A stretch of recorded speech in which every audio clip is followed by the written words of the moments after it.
তাহলে at constant temperature ideal gas of n moles expands from volume v1 to v2 and pressure বলছে p1 to p2। চলো তাহলে আমরা কি করব, এখানে প্রথমে আইডিয়াল গ্যাস যেহেতু বলেছে আমি ধরতে পারি pv is equal to nRT, n moles বলেছিল তাই আমি হচ্ছে nRT। বলো ক্লিয়ার কিনা? বোঝা গেছে কেন? pv যেহেতু বলেছে আইডিয়াল গ্যাস তাই আমি লিখেছি pv is equal to nRT। now from that we can find out p will be equal to nRT by v, easy one। হ্যাঁ চলো এই যে p এর ভ্যালুটা এটা ওখানে উপরে সাবস্টিটিউট করে দাও, উপরে বসিয়ে দাও। চলো তাহলে কি লিখবো, আমি যদি উপরে এটা বসিয়ে দিই তাহলে হবে p এর ভ্যালুটা যদি আমি এখানে পুট করি তাহলে w হবে, এখানে লিখছি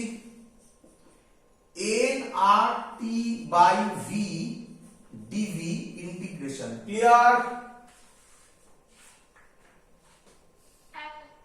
আচ্ছা আইসোথার্মাল প্রসেস হলে টেম্পারেচার কনস্ট্যান্ট। আচ্ছা আমরা জানি n আর এই দুটো কনস্ট্যান্ট, তাহলে কনস্ট্যান্ট ইন্টিগ্রেশনে যদি বাইরে আসে পরের লাইন হবে w is equal to nRT integration dv by v। বোঝা গেছে সবার? বলো ইন্টিগ্রেশন dv by v তার মানে কাকে ইন্টিগ্রেট করছি? বলতে পারি আমরা ভলিউমকে ইন্টিগ্রেট করছি।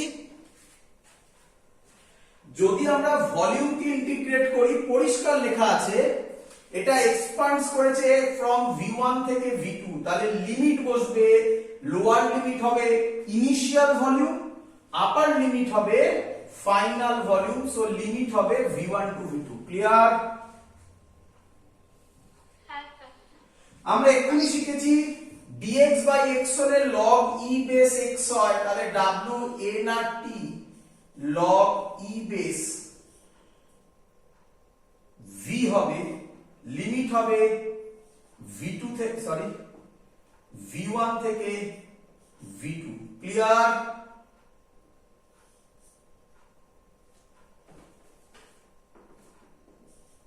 log e base v হবে, লিমিট হবে v1 থেকে v2। ক্লিয়ার?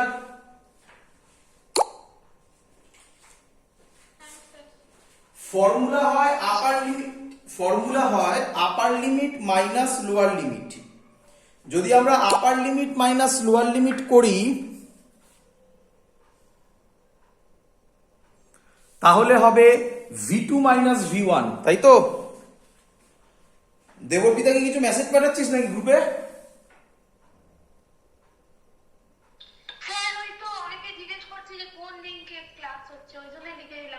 ও আচ্ছা আচ্ছা আচ্ছা ঠিক আছে, হ্যাঁ ঠিক আছে চলো।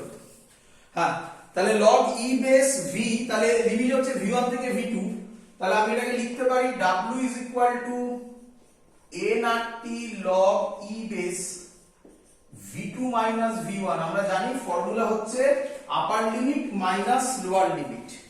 ক্লিয়ার? চলো আচ্ছা তোমরা সবাই জানো আশা করি, উপরটা মুছে দিলাম, তোমরা সবাই জানো আশা করি লগ এ মাইনাস মানে সেটাকে ডিভিশন লেখা যায়, log e base এটাকে লেখা যায় v2 by v1 মানে হচ্ছে মাইনাস।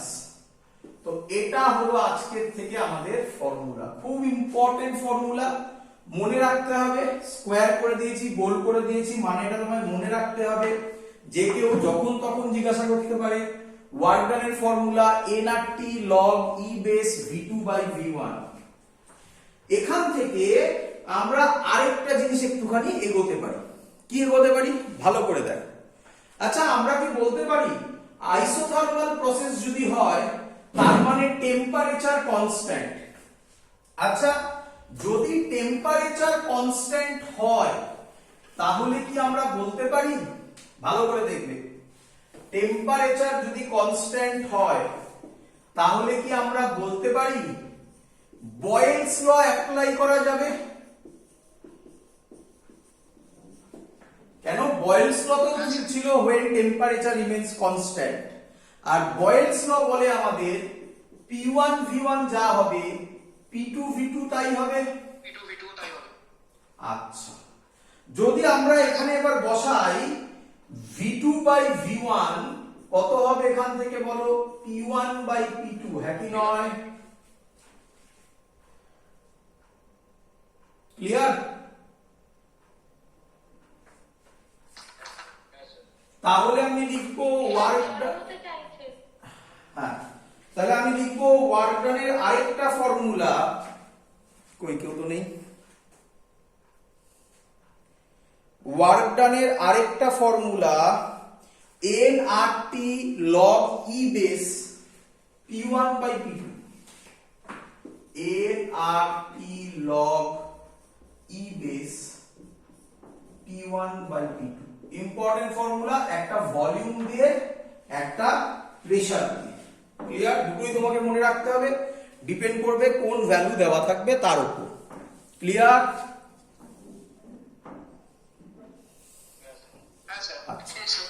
আমরা বলি V2 by V1 P1 by P2 এইভাবে মনে রেখো না, তাহলে প্রবলেমে পড়বে। তুমি এভাবে মনে রাখো। মনে পড়ে আমি যখন এই ডিরাইভেশনটা করেছি তখন আমি তোমাকে বলেছিলাম volume এক্সপান্ডস from V1 two V2, তাহলে আমি বলতে পারি V1 টা হচ্ছে ইনিশিয়াল ভলিউম, V2 টা হচ্ছে ফাইনাল ভলিউম।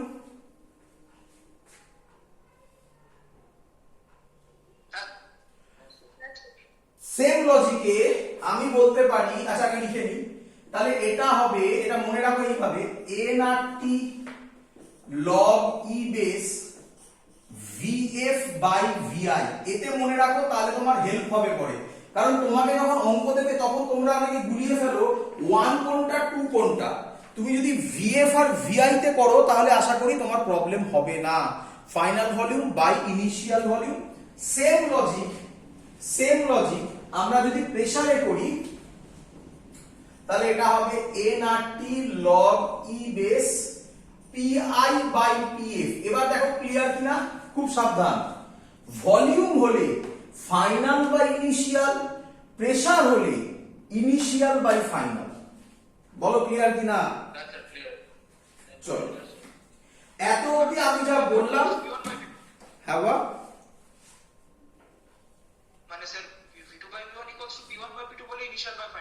একদম একদম, হ্যাঁ ওটা মনে রাখবো। এইভাবে ফর্মুলাগুলো আমার মুখস্থ চাই, এরপরে অঙ্কের সময় তুমি ডিরাইভ করতে পারবে না, ঠিক আছে?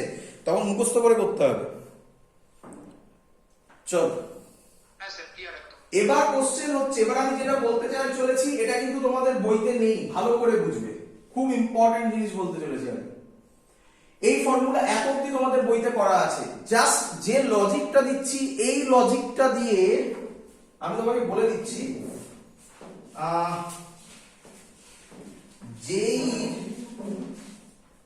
এখানে আমার কাছে নেই এখন, রাফলি যেই 2013 আমার মনে হয়, যেই 2000 অ্যাডভান্স আইআইটি যেই অ্যাডভান্স 2013 এর লজিক এটা, যেটা আমি এখন বলতে চলেছি, খুব ইম্পর্টেন্ট, ভালো করে বুঝো। আচ্ছা, আমি কি লিখতে পারি আইসোথার্মাল প্রসেস যদি হয় তাহলে আমি বলতে পারি P1 V1 is equal to nRT, similarly P2 V2 is equal to nRT। এটা বুঝলে কিনা সবাই বলো? কারণ n কনস্ট্যান্ট, r কনস্ট্যান্ট, টেম্পারেচারও কনস্ট্যান্ট, P1 V1 মানেই P2 V2 ছিল। ক্লিয়ার? হ্যাঁ স্যার ক্লিয়ার। ভালো করে বুঝো। তাহলে নতুন ফর্মুলা হচ্ছে আরেকটা ফর্মুলা, শুধু এই লজিকটা জানলেই হয়ে গেল। nRT জায়গায় আমি বসাতে পারি P1 V1 log E base VF by VI, অথবা আরেকটা P2 V2, যেটা ইচ্ছা বসাতে পারি log E base VF by VI। Clear?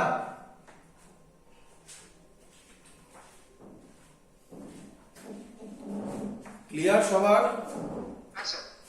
তাহলে আমি আবার বলছি, ভালো করে মাথায় ঢুকিয়ে নাও। যখনই তুমি দেখবে যে ওয়ার্ক ডানের ফর্মুলা, হ্যাঁ আমি বলে দিচ্ছি 90% ম্যাথামেটিক্সে ওয়ার্ক ডানের formula isothermal process nRT log E base V2 by V1 বা VF by VI, অথবা পিআই বাই পিএফ দিয়ে তোমার কাজ চলে যাবে। বাট স্পেশাল কিছু জায়গায় তোমার এই ফর্মুলাটা কাজে লাগবে যখন দেখবে টেম্পারেচার দেওয়া নেই কিন্তু আইসোথার্মাল প্রসেসেরই ওয়ার্ক ডান বার করতে দিয়েছে, তখন আমার এই কথাটা মনে রেখো, এনআরটির জায়গায় তুমি P1 V1 বসাবে অথবা P2 V2 বসাবে, ডিপেন্ড করবে কোন ডেটাটা দেওয়া আছে তার উপর। ক্লিয়ার?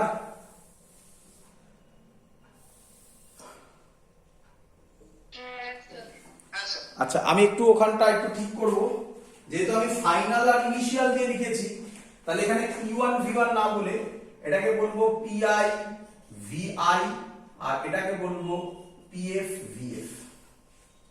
চলো, আরেকটা জিনিস হয়, আমরা যা করছি এগুলো সব লগের ই বেস, এগুলো লগ 10 বেসে একটা হয়, তাহলে সামনে একটা ডেটা মাল্টিপ্লাই হবে 2.3026 NRT log E base VF by VI, sorry E নয়, 10 বেস। এটা কিছুই নয়, যে লগের ই বেস ছিল সেটা 10 বেসে কনভার্ট হয়ে গেল, বাট এটার ইউসেজ খুব রেয়ার, খুব কম ইউজ হবে, জাস্ট হয় বলে আমি তোমাকে বলে রাখলাম। 2.3026 মাল্টিপ্লাই করলে লগ ই বেস থেকে তুমি লগ 10 বেসে চলে যাবে, বাকি সব ফর্মুলা সেম আছে। চলো, এই গেল আমাদের work done for isothermal process. ভালো করে বুঝবে সবাই।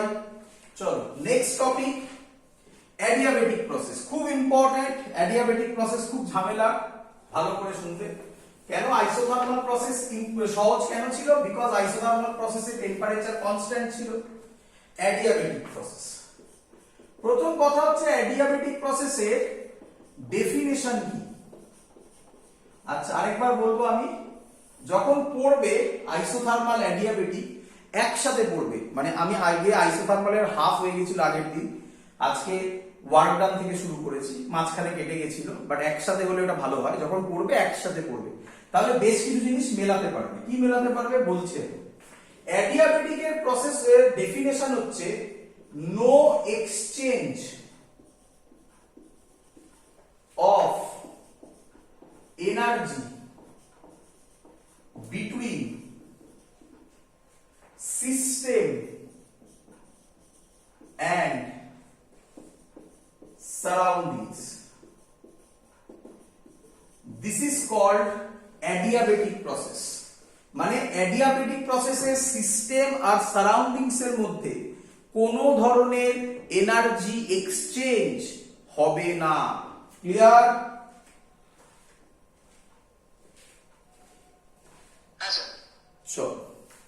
স্যার ম্যাথামেটিক্যালি বলুন। আচ্ছা, ফার্স্ট ল আমরা পড়েছি, ফার্স্ট ল ছিল Q is equal to delta U plus W, অথবা কেউ লেখে delta Q is equal to delta U plus delta W, একই ব্যাপার, কিছু যায় আসে না, Q delta Q একই ব্যাপার। কে আমায় বলবে তাহলে এখানে Q অথবা delta Q, Q মানে ছিল হিট এনার্জি, হিট এনার্জি, কত হবে তাহলে? নো এক্সচেঞ্জ অফ এনার্জি, তাহলে delta Q কত হবে? 0। Very good. তাহলে এটা ছিল এক নম্বর ডেফিনেশন, এটা ম্যাথমেটিক্স বলতে পারো, ম্যাথমেটিক্যাল ওয়াইজ। আচ্ছা, ডেল্টা কিউ যদি 0 হয়, ফার্স্ট ল অফ থার্মোডাইনামিক্স তাহলে কি বলছে?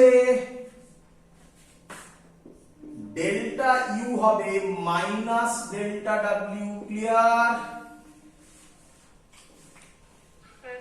অথবা উল্টোটা, delta W equal to minus delta U, মানে change in internal energy is equal to negative work done. Negative work done মানে আমরা শিখেছি work done on the system. আরেকটা ইম্পর্টেন্ট কথা বলতে ভুলে গেছি, আমরা আগে যে ওয়ার্ক ডান গুলো বার করছিলাম আইসোথার্মাল প্রসেস বা এখন যেটা করবো অ্যাডিয়াবেটিক প্রসেস, সব কিন্তু করছি ওয়ার্ক ডান বাই দা সিস্টেমের জন্য, মানে পজিটিভের জন্য।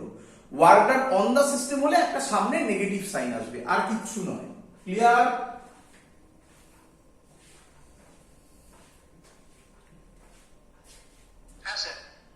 চলো, তাহলে নাম্বার 3 পয়েন্ট হলো delta U is equal to minus delta W. আমরা পড়েছি আবার ডেল্টা ইউ এর ফর্মুলা হয় এন সিভি ডেল্টা টি, খুব ইম্পর্টেন্ট।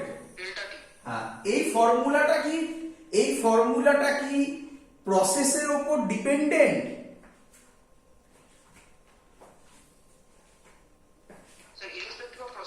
একদম, এই ফর্মুলাটা প্রসেসের উপর ডিপেন্ডেন্ট নয়, মানে কনস্ট্যান্ট ভলিউম হলেও ইন্টারনাল এনার্জির ফর্মুলা, এটা আমি আগেও বলেছি আবার বলছি, বারবার বলছি, মানে এগুলো ইম্পর্টেন্ট।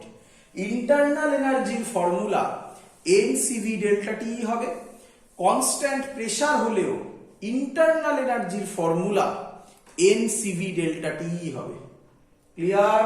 আর অ্যাডিয়াবেটিক হলে তো হবে, আইসোথার্মাল হলেও হবে, irrespective of process delta U সবসময় এনসিভি ডেল্টা টি। চলো next, essential condition. Next essential condition. Essential condition কি বলছে?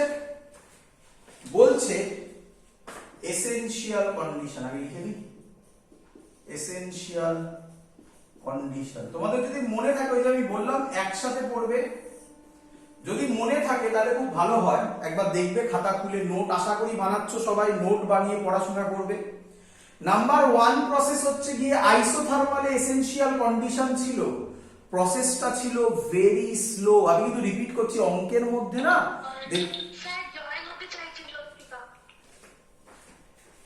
অঙ্কের মধ্যে, হ্যাঁ জয়ন্ত কেউ হতে চাইছে না কেন?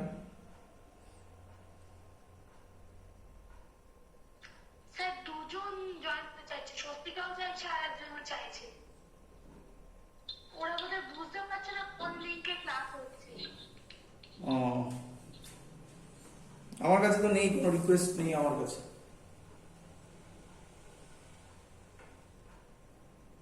ঠিক আছে, চলো চলো ইউটিউবে দেখবে আর কি করবে। চলো ভালো করে শোনো, আইসোথার্মাল প্রসেসটা ছিল ভেরি স্লো প্রসেস, মনে পড়ছে সবার? আইসোথার্মাল প্রসেস যেহেতু ছিল ভেরি স্লো প্রসেস, তাহলে অ্যাডিয়াবেটিক প্রসেসের এসেনশিয়াল কন্ডিশন হবে, বলো তোমরা উল্টোটা, ভেরি ফাস্ট প্রসেস।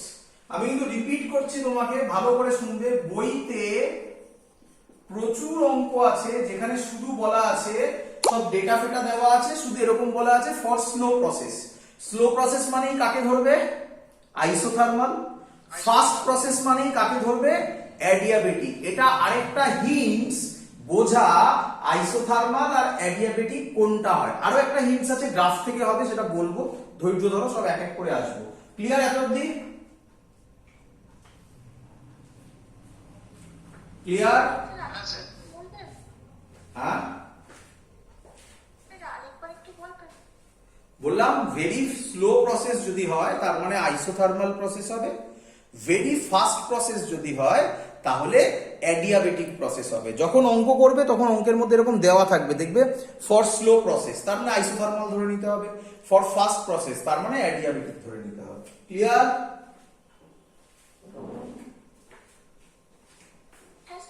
চলো এবার ভালো করে বুঝো।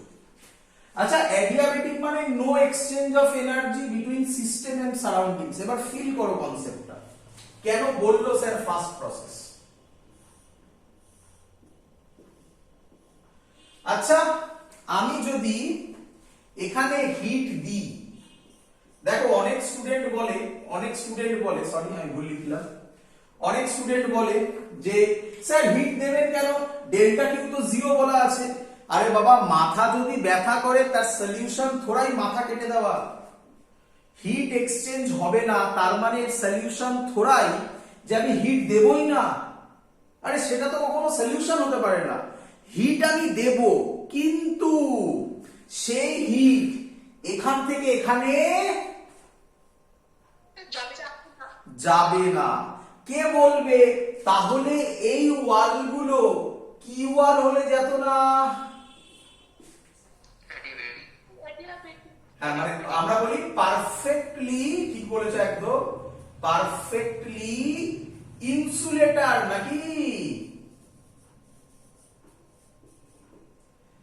এটাই হলো সেকেন্ড কন্ডিশন যে walls of the container should be perfectly insulated. Clear?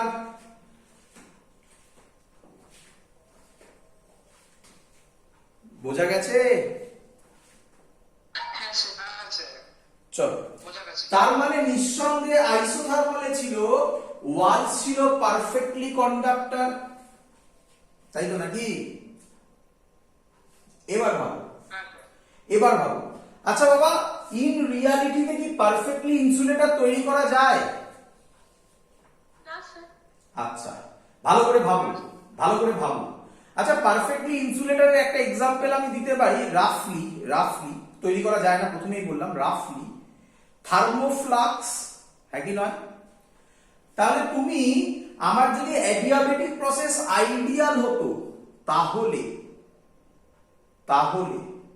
আজ থেকে 100 বছর আগে যে চাটা গরম করে রাখা হতো থার্মোফ্লাক্সে, সেটা গরমই থাকতো। বাট এটা পসিবল নয়। তাহলে ওই চাটা nearly equal to same temperature, মানে গরমই থাকবে, মানে হিট এক্সচেঞ্জ হবে না। কখন? দেরি করে খেলে না তাড়াতাড়ি খেলে? তাহলে প্রসেসটা স্লো প্রসেস না ফাস্ট প্রসেস? দ্যাটস ওয়াই লেখা হয়েছিল ভেরি ফাস্ট প্রসেস। ক্লিয়ার? এবারে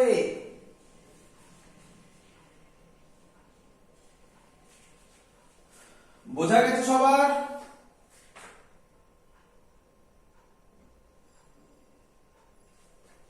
কিরে,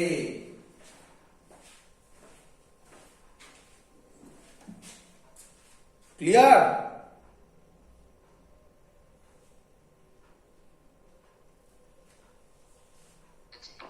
নেটওয়ার্ক আছে?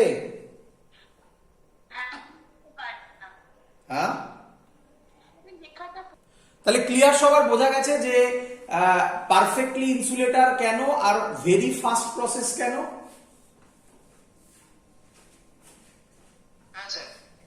এর একটা ভালো এক্সাম্পল বলছি, খুব সুন্দর একটা অঙ্ক হবে, করাবো আমি অঙ্ক। এটা একটা ভেরি ফাস্ট প্রসেসের আরেকটা ভালো example, bursting of tyre. Tyre burst করে না? চল ভালো করে শুন, দেখ। আচ্ছা, টায়ার যদি বাস্ট করে, তাহলে টায়ার থেকে যে হাওয়াটা বেরোবে তার টেম্পারেচার বাড়বে না কমবে বল দেখি?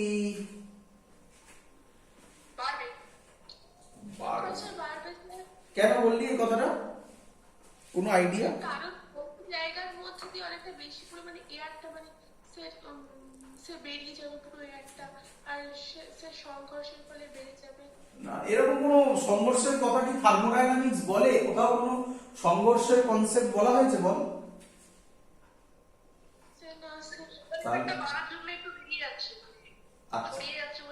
শুনতে পাই না, আরেকবার। মানে টেম্পারেচার বাড়ার জন্য মানে গ্যাসগুলো আরো বেশি মলিকিউলসগুলো ছড়িয়ে যাচ্ছে, ওর জন্য তো বেরিয়ে যাচ্ছে। না, ওরকম কোনো কনসেপ্ট নয়। দেখ, ভাব এবারে। আচ্ছা, এটা বুঝতে পেরেছিস? Busting of tyre very fast process, হ্যাঁ কি নয় আগে বল?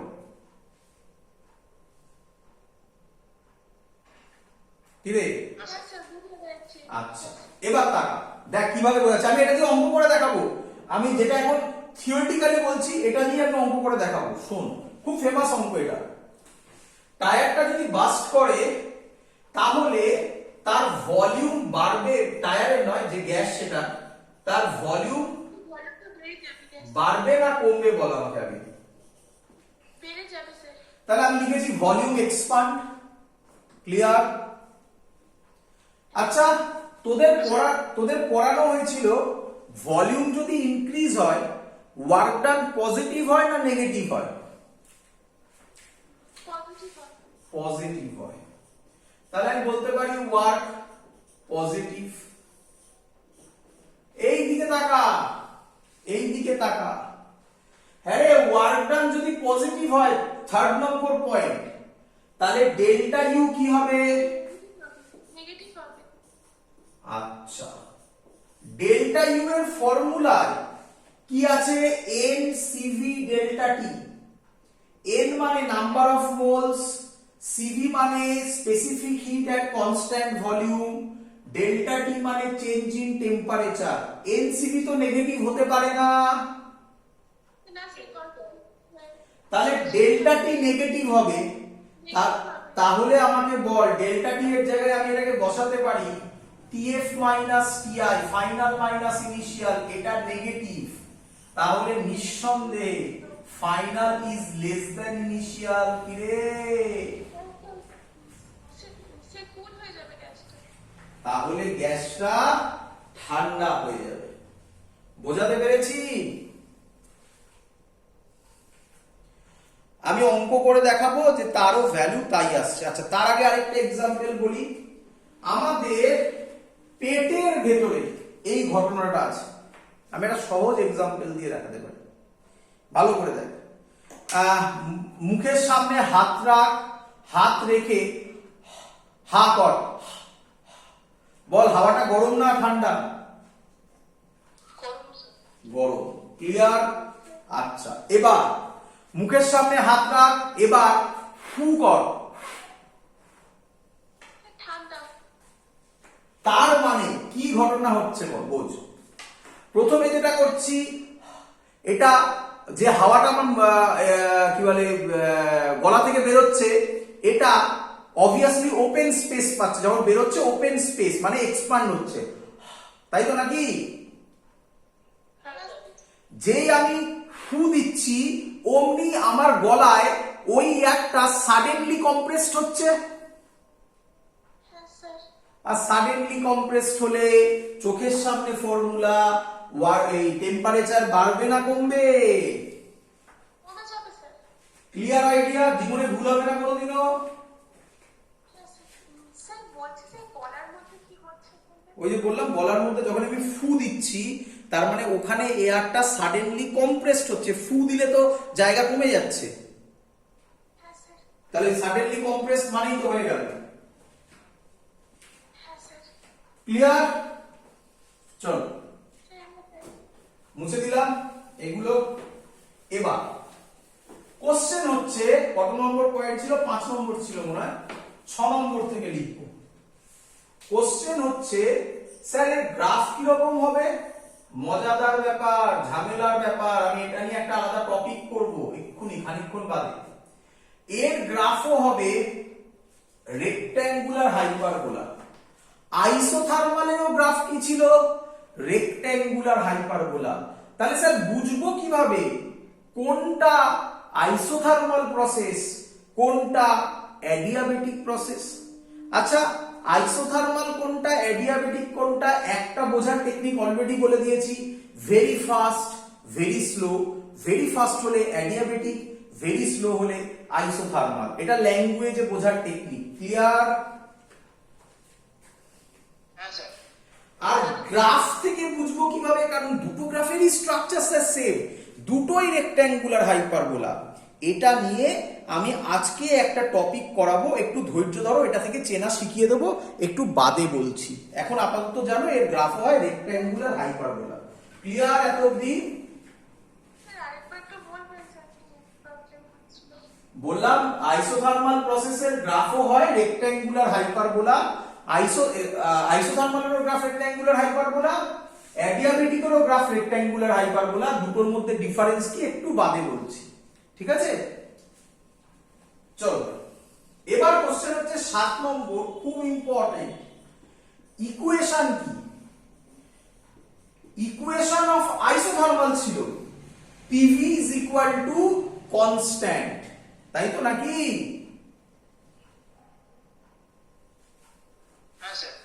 আর ইকুয়েশন অফ অ্যাডিয়াবেটিক কি স্যার? ভালো করে শেখো। ইকুয়েশন অফ অ্যাডিয়াবেটিক হচ্ছে PV to the power gamma is equal to constant. এবার তোমরা চেঁচামেচি করবে, স্যার গামাটা কি? আরে বাবা আমি শিখিয়ে এসেছি এর জন্য আগে। গামা মানে ছিল, ফর্মুলা ছিল 1 প্লাস সিপি বাই, হ্যাঁ সিপি বাই সিপিও বলতে পারো, 1 প্লাস 2 বাই এফ ও বলতে পারো, নাকি বলতে পারো তো? তুমি যেটা বললে সেটাও আমি লিখে দিলাম। এবার ঠিক আছে কি রে? হ্যাঁ স্যার। চলো আচ্ছা কে বলবে এফটা মানে কি আবার? Degree of freedom. Very good. আমি শর্টে লিখে দিলাম ডিএফ মানে ডিগ্রিজ অফ ফ্রিডম। আচ্ছা মোনোঅ্যাটমিকের ডিগ্রিজ অফ ফ্রিডম কত হয়?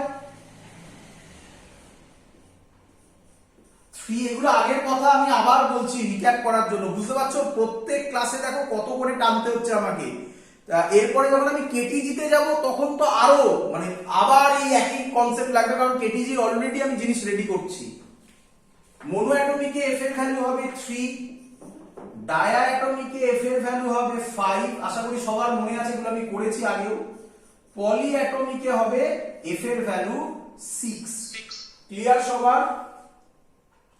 হ্যাঁ স্যার। আচ্ছা এই যে ইকুয়েশনটা p v to the power gamma is equal to constant, এর নাম পয়সনস ইকুয়েশন। পয়সনস ইকুয়েশন।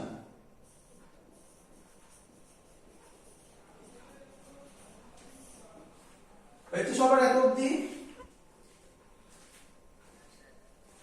আচ্ছা খুব কম বইতে, কিছু কিছু বইতে, আগেই বলছি, কিছু কিছু বইতে P V to the power gamma is equal to constant proof করে দেওয়া আছে, বাকি বইতে প্রুফ নেই।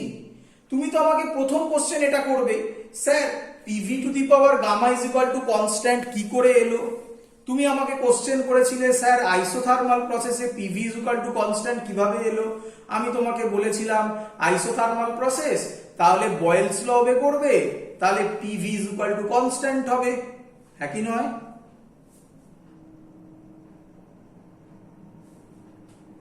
কি রে? হ্যাঁ স্যার। তাহলে PV to the power gamma is equal to constant কিভাবে করব? তার জন্য আমি প্রুফ করাচ্ছি। এই প্রুফটা কিছু কিছু স্কুলে দেয়, বাকি স্কুলে দেয় না, তো আমার মতে শিখে রাখা উচিত। বাট জয়েন্টে লাগবে না, আমি আগেই বলে দিলাম জয়েন্টের প্রুফ নেই, বাট বোর্ডসে কিন্তু দিতে পারে। যেহেতু বোর্ডসে এখনো পর্যন্ত ওয়েস্ট বেঙ্গল বোর্ডসে এটা দেয় PV to the power gamma is equal to constant proof করো, বাকি সিবিএসসি তে দেয় PV to the power gamma is equal to constant proof করো, আইএসসি তে দেয় না, খুব কম, বলে রাখলাম। বাট তোমাকে শিখতে হবে না, তুমি মুখস্থ করে ফেলবে।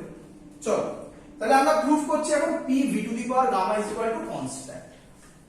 বোঝা গেছে সবার? হ্যাঁ স্যার।